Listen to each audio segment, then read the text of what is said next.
Goeiedag geliefdes, dis goed om weer saam met u rondom die woord van die Here te wees. En soos u weet is ons besig met Titus, ons is nog steeds daar by die eerste hoofstuk. Ons staan vandag stil daar by die 11de en die 12de vers van hierdie gedeelte. Ons het eintlik laas met mekaar vers 10 en 11 bespreek, so ons kan basies na vers 12 en 13 toe gaan en met mekaar daaroor gesels. Maar kom ek lees vir u daar van die 10de vers af. Want daar is baie wat tugteloos is, wat onsin praat en verleiers is, veral die wat uit die besnydenis is. Hulle mond moet gestop word. Hulle keer hele huise onderste bo deur te leer wat nie betaam nie, terwille van vuil wins. Een uit hulle eie profeet het gesê, die Kretense is altyd leenaars, ongediertes, lui buike. Hierdie getuienis is waar. Daarom moet hulle skerp bestraf word, sodat hulle gesond kan word in die geloof. Geliefdes, dit is negatiewe woorde wat hier gepraat word, en 'n mens hou nie daarvan om daaroor te gesels nie. Maar ek wil vir u sê, dit is in die tyd wat ons lewe van kardinale belang, dat ons die woord van God sal ondersoek, en sal kyk wat is waarheid en wat is leuen. Die leuen sluit die kerk van die Here geweldig in. Afvalligheid is aan die orde van die dag waarin ek in u lewe. En dit is vir my so hartseer om dit vir u te sê, maar die kerk is baie keer aandadig daaraan, dat goddeloosheid in hierdie wêreld insluip, omdat die kerk nie standpunt inneem en die Bybel handhaaf as basis vir ons voortbestaan nie. Ek verstaan baie duidelik as die Here Jesus vir ons kom sê, in die boek Petrus vir ons kom sê, die oordeel gaan begin by die huis van God. Daar waar ons die waarheid aan mense moet verkondig, het ons met goed omgegaan en dinge in die kerk toegelaat, wat die woord van God ten sterkste verbied. Nou wanneer Petrus kom praat, of Paulus kom praat met Titus, dan wil hy Titus waarsku en sê, Titus, jy moet jou oë oophou en kyk.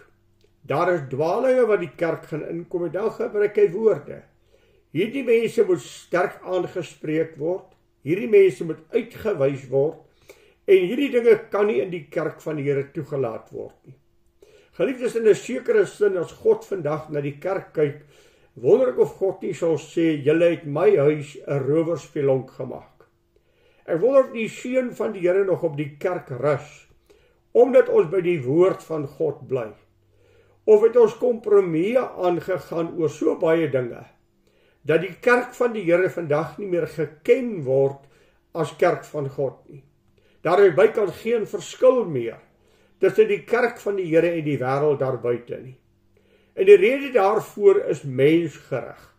Ons wil nie mense seermaak nie, ons wil nie mense uit die kerk verloor nie, ons wil nie deur mense diskrimineer nie, maar intussen tyd is ons besig om die woord van God geweldig skade te doen, en eintlik mense te mislei.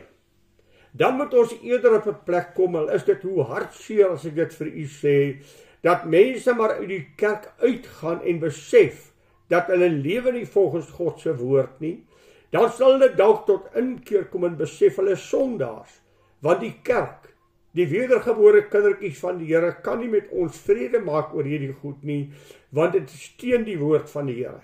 Let op, ek sê ons moet liefdeloos teenoor mense wees nie. Ons moet teenoor alle mense die liefde van die Here betoon, maar ons kan nooit die sonde en die onreg wat mense pleeg goedkeur nie. En daar moet ons 'n baie duidelike onderskeid maak. Om vir die mens die liefde van die Here te betoon, vir die mens as mens die aanvaarding van die Here te betoon, en uit te reik na stikkende mense, want daar is stikkende mense daar buite. Met ander woorde, ons moet nie met 'n oordeelsin uitgaan nie, ons moet nie uitgaan om mense af te breek nie, maar ons moet baie duidelike standpunte hê as ons kerk van die Here genoem wil word, om te sê, so sê die Here. En ons bly by God en sy woord en die lering van die woord. Paulus gebruik 'n woord hier, Die Kretense is mense en hulle is leenaars. En wanneer hy praat hulle is oor leenaars, dan sê hy basies, dit is mense wat vir ander mense leuns vertel, wat ander mense mislei en wat mense op 'n onbybelse pad neem. Kan ek vir 'n praktiese voorbeeld gee van 'n man wat daar by my in die Rondavel in Pretoria inkom. En hy kom kuier by my, 'n baie goeie vriend van my. En hy vra vir my of ek al ooit in tale gepraat het. Ek sê vir hom toe, nee, ek het nog nooit in my lewe in tale gepraat nie. En hy sê toe vir my dat hulle predikant, 'n pastoor, wat gister gepreek het vir hulle die Bybel gepreek en vir hulle gesê, dat 'n mens wat in tale spreek sal nooit sinusprobleme hê. So as jy sinusprobleme het, maar jy net in 'n taal begin praat, en jy sal nooit weer sinus kry nie. Waar in die woord van die Here kry jy dit? Waar in die woord van God word dit verkondig? Waar in die woord van God kan ek dit ergens Bybels staaf?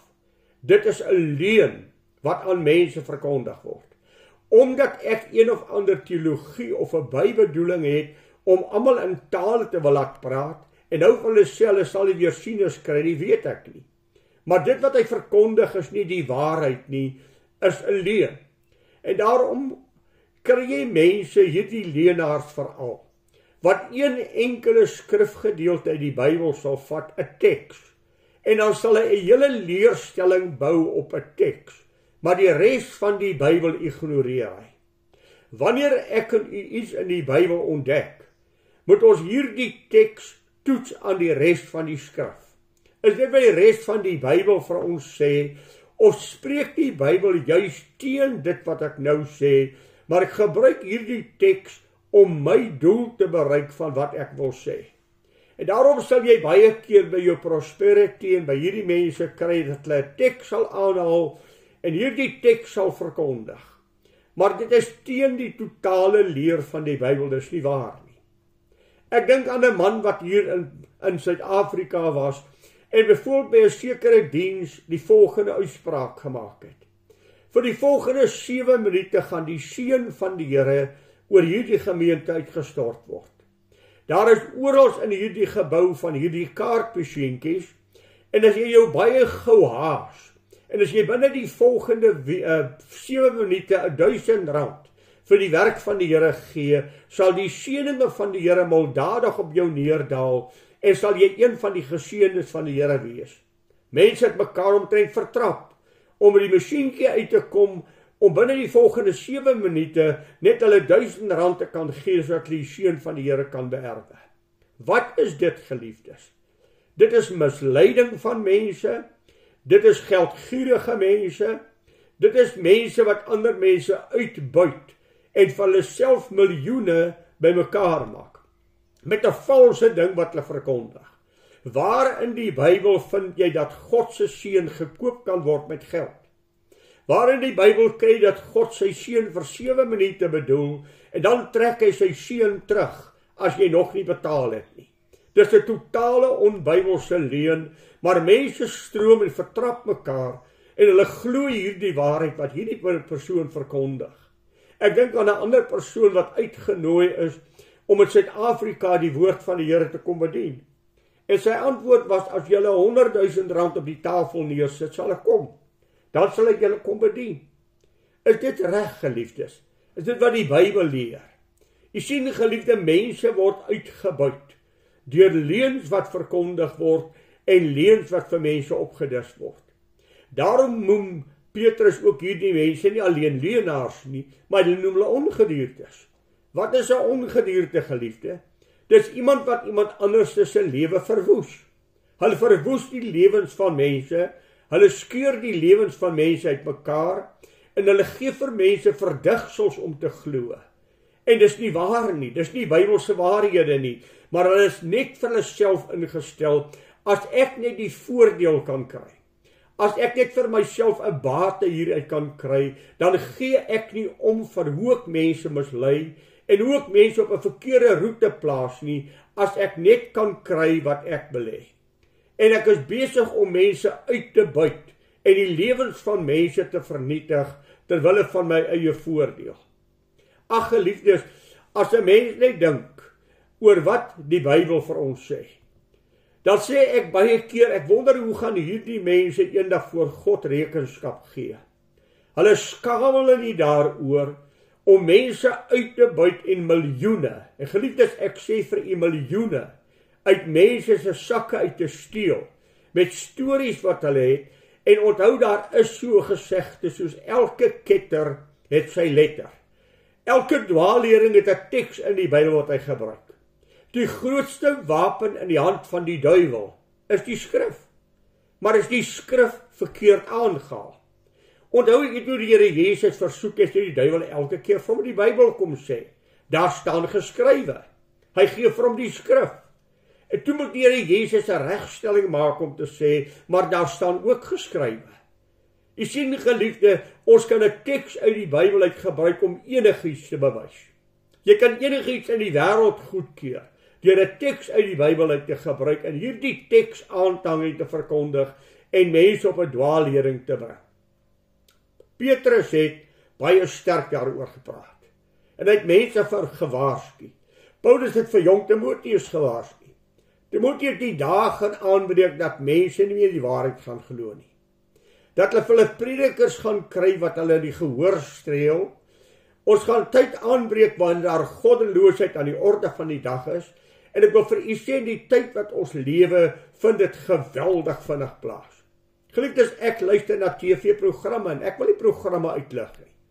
Waar leraars, Bybelse mense, onwaarhede aan mense verkondig asof dit die waarheid is. Waar hulle vrede maak met sonde wat die Bybel belet. En ons kan baie sondes noem. En geliefdes, miskien moet ek en u weer teruggaan en die Bybel net gaan ondersoek om te sê, kom ons vat een ding. En die Bybel is baie pertinent daaroor, daar is geen twyfel daaroor nie. En dit is homoseksualisme wat beoefen word. Daar is niks met 'n persoon verkeerd wat homoseksuele neigings het, wat meer verfynd is, wat nie 'n aantrekking tot vroue het nie. Daar's niks daarmee verkeerd nie. Maar dit is verkeerd om dit toe te pas. Dit is verkeerd om dit te beoefen. Dit is waar die sonde inkom. Nou vaar ons uit baie keer teen die homoseksualisme en mense wat dit beoefen. Maar ons laat hoerery in die kerk toe. Mense slaap saam. Ons sê niks daarvan nie. Mense lewe ontuig in die kerk. Ons sê niks daarvan nie. Ons lewe daarmee saam dat mense losbandig kan lewe en rond kan slaap. Maar ons wil een ding uitlig, nee geliefde, ons moet konsekwent wees. Net soos wat die Here 'n oordeel uitgespreek het oor mense wat homoseksualisme bedrywe en die doodstraf oor hulle beveel het. So het God die doodstraf beveel oor mense wat egbreek pleeg, oor mense wat hoerery pleeg. Saamslaap vandag is nie meer 'n sonde nie, die kerk huisves dit. Waar trek ons die streep dat ons sê, ons staan by God se woord? En sonde moet aangespreek word, en sonde moet getugtig word, en dan moet kerkdissipline toegepas word. Bestaan daar vandag hoegenaamd nog kerkdissipline? Of het ons maar vrede gemaak met hierdie dinge, en die oog weggedraai? Wat moet God van sy kerk sê? Wat moet die wêreld van die kerk sê? Die wêreld is veronderstel om na die kerk te kyk en te sê, gemeenskap van die heiliges. Kan die wêreld dit nog sê? Kan ons van onsself nog sê, gemeenskap van die heiliges? Gemeenskap van wedergebore kinders van God, mense wat sê dat hulle self aan die Bybel as basis koppel, en wat God as hulle God aanbid. Of het ons in 'n dwaalleer verkondig, en in 'n dwaalleer verval, dat die hele kerk het vervalle geraak, en ons wil sekere sondes uitlig en hulle straf, maar ander sondes laat ons vrylik heen. Daarom hierdie mense is ongediertes wat die kerk van die Here verslind. Ons moet kyk na die Bybel, en Johannes sê dit vir ons baie duidelik. Ons moet 'n onderskeid maak tussen die geeste. En elke keer wat iemand die woord van die Here verkondig, of praat oor die woord van die Here, moet ons sê, is dit wat die Bybel sê. Dit moet ons uitgangspunt wees. Nie mooi stories nie, nie argumente daaroor voer nie, maar te sê, wat sê die Bybel? Want dit is God se spreuke. En geliefdes, as die Bybel dan nie meer God se finale spreuke is nie, wat is die Bybel? As die Bybel nie meer my riglyn is nie, wat is die Bybel? Sien ek nog die Bybel as God se woord, as die lewende God wat praat, as die stem van die Here, of sien ek die Bybel as 'n riglynboek wat vir my sekere riglyne gee, maar ek kan maar daaraan ongehoorsaam wees en ek hoef dit nie na te kom nie. Dan maak ons van die Bybel 'n karikatuur. Dan maak ons van die Bybel 'n boek. En is dit nie meer die heilige woord van God nie, is dit nie meer iets waarin ek myself onderwerp nie. As ek myself 'n Christen noem, dan moet ek God se woord nakom. Geliefdes, die hele totale Bybel is daarvoor. As die volk van Israel nie gedoen het wat God gesê het nie, is daar straf. Ek ken die verhaal van Saul. Ek ken die verhaal van die misleiding van Ananias en Safira in die kerk. Ek ken die verhaal van Agan by Jerigo, wat die woord van God ongehoorsaam was en die oordeel van God het oor hulle uitgegaan. Jy moet gerus maar die boek Esegiel lees. Jy moet die boek Joël gaan lees en gaan sien wat die straf van die Here is oor die volk wat nie die woord van God eerbiedig nie. Psalm 119 vers 4 sê, U het U woord gegee om dit trou na te kom. Daarom moet ek en jy by die Bybel bly. En daar is nie 'n tyd, so ek vir u sê, soos hierdie tyd wat ek en u nou in lewe, waarin dwaalleringe in die kerk insluit en mense op 'n verkeerde rigting plaas en ons as kerk van die Here verdra dit en ons maak daarmee vrede nie. Dink aan wat geleer word, nog iets wat ek vir u kan noem. En hierdie mense het duisende aanhangers. Hulle is multimiljonêers. Geliefdes, dat ek vir u sê dat die leiers van die kerk vandag in die wêreld, die groot denominasies in die wêreld, veral in Amerika, daar is van daardie leraars wat $550 miljoen sterk is. Duisende aanhangers het. Wat die volgende uitspraak maak en mense sê, oh, what a man of God. In steede om die dwaling te sien en te sê die arrogansie van hierdie man wat sulke uitsprake kan maak. Ek het dit al vir julle genoem, ek sê dit weer vir u. Dat hierdie man openlik op 'n televisieonderhoud sê, God het hom nou die dag kom raad vra hoe hulle sekere probleme moet hanteer. Wat maak hy van God? Wat maak hy van homself? As hy sê dat die lewende God, die almagtige God hom kom raad vra. En mense sê, what a man of God, dat God na hom toe kom. En hulle val as dit ware voor hierdie man se voete en hulle aanbid hom asof hy 'n verskriklike heilige toegewyde van God is. Ja, hy is bo God verhef, wat God het hom kom raad vra. So 'n mens behoort onmiddellik uit die kerk uitgeband te word en te sy se ketter en hy behoort weggejaag te word. Dink aan die algemene leer daar buite. Jy mag nie arm wees nie. As jy arm is, dan is dit 'n teken dat die seën van die Here nie op jou is nie. Alle kinders van die Here moet rykdom besit. Dan sê, kom ons kyk wat sê die Bybel. Waar het die Here Jesus gebly, geliefdes? Hy was die seun van God. Hy het nie 'n klip gehad waar hy sy kop op kon neerlê nie. Hy het nie 'n huis gehad waar hy kon tuis gaan nie. Hy was 'n swerweling wat maar in die genade van mense en in die huise van mense gebly het wat hom ingenooi het. Sy aposteltjies, wat het hulle mekaar gemaak? Die Here het gesê, vat vir julle 'n stel skoene, vat klere in julle voete, 'n staf in julle hand en loop en ek sal vir julle sorg. Hulle het nie bankrekenings gehad nie. Die apostels van God was nie ryk mense op aarde nie. Groot godsmanne wat herlewings in hierdie wêreld gehad het, het arme mense gesterwe. Nie ryk mense wat dit mekaar maak soos hedendaagse mense wat hulle self apostels en profete noem nie. Billy Graham het eintlik 'n arme man gesterwe. Want alles wat hy gehad het, hy teruggegee vir die Here. George Muller, 'n man wat al daardie weeshuise opgerig het en 2000 kindertjies deur weeshuise met geloof geneem het, het 'n arme man gesterwe. Was hy dan ongeestelik? Nee, geliefdes, volgens hierdie mense was hy buite 'n verhouding met God. Maar dis nie wat God leer nie. Dis dwaalleringe. Dis lui buike, noem hy hulle. Mense wat net uit ander mense steel. Hy noem dit ook vuil wins maak. Wat steel by ander mense met stories en hulle self verryk, terwyl die kerk van die Here mislei word. Ek en u moet waak, geliefde. Ek en jy moet waak oor die dwaling wat aan die orde van die dag is, en ons moet vir onsself sê, Here, is dit so, dat alle kindertjies van die Here ten alle tye gesond moet wees? En as jy nie gesond is nie, dan is daar sonde in jou lewe. As jy 'n siekte het, is dit sonde in jou lewe.